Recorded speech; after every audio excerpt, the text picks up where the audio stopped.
आज ये वीडियो दोस्तों बक्सा लवर्स के लिए हैं, जो लोग बक्सा वगैरह ख़रीदना चाहते हैं। दोस्तों ये गाड़ी आपको डेली आसानी से 5 से 10 हज़ार रुपये कमा के दे सकते हैं।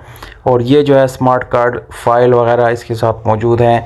ओरिजिनल डॉक्यूमेंट इसके बाय हैंड है और मॉडल इसका 2006 और 2009 कोटा है। दोस्तों गाड़ी बिल्कुल साफ़ सुथरी गाड़ी है, इंतहाई अच्छी कंडीशन में भी है और डिमांड भी काफ़ी ज़्यादा नहीं है। दोस्तों 27 लाख रुपए मेरे ख्याल से इस प्राइस में या इस जो दौर चल रहा है इस हिसाब से बिल्कुल ओके है।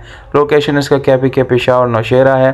अंदर से जो है अपनी हालत में है, जबकि बाहर से आपको ये शावर मिलती है। पर दोस्तों ये कमर्शियल गाड़ी है, इसका शावर होना कोई इतनी बड़ी बात नहीं है, क्योंकि ये ज़ाहिर सी बात है इतने अरसा जब इस्तेमाल हो जाता है उसके बाद छोटी मोटी स्क्रैचेस वगैरह की वजह से इसको शावर करना पड़ता है। बाकी मोबाइल नंबर आप लोगों को नज़र आ रहा है, डिमांड आप लोगों को मैंने बता दिया है।